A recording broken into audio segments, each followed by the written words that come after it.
this. You walked in here and you gave everyone in the audience these Make America Healthy Again hats. As a mom, as Americans, we appreciate what you're doing because we're getting older and we're thinking about, we want to live a long life. We want to see our grandchildren. I want to see my grandchildren walk down the aisle. You go to Europe and you might eat pizza in Italy and you don't feel bad and you don't gain weight. We want to know why that happens here in America and what you're going to do. But first, let's play the soundbite. This is Donald Trump at the rally at MSG. Look, we're not going to let him go too crazy, Elon, with the oil and gas stuff. And, you know, because Robert F. Kennedy cares more about human beings and health and the environment than anybody. And he's going to be absolutely, having him is such a great honor. I've been friends of his for a long time. And I'm going to let him go wild on health. I'm going to let him go wild on the food. I'm going to let him go wild on medicines. The only thing I don't think I'm going to let him even get near is the liquid gold that we have under our feet. What was your reaction to that? Well, he always says that, and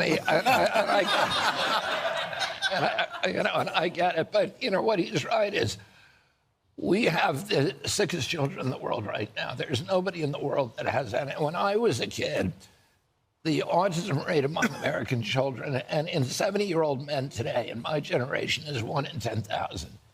In my children's generation, it's 1 in every 34 kids, 1 in every 22 boys. In the diabetes, a typical physician, when I was a kid, would see 1 case of juvenile diabetes in his lifetime, or a 40 or 50-year career. Today, 1 out of every 3 kids who walk through his office door is diabetic or pre-diabetic.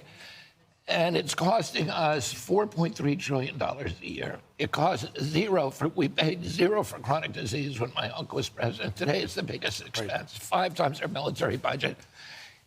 It's easy to fix. We have 1,000 ingredients in our foods that are illegal in Italy and other countries in Europe.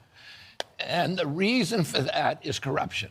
At the food industry and the agriculture, big agricultural producers control FDA. And so they're not worried about public health. They're worried about advancing the mercantile interests of those corporations, and they've let them do things.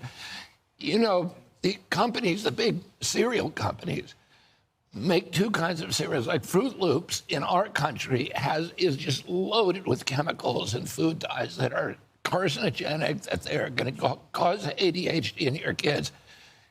If you go across the border to Canada or to Europe, you have the same product, but it has no dyes in it. Right. It has good ingredients. So these companies know how to do it. Right. If they can get away with it here.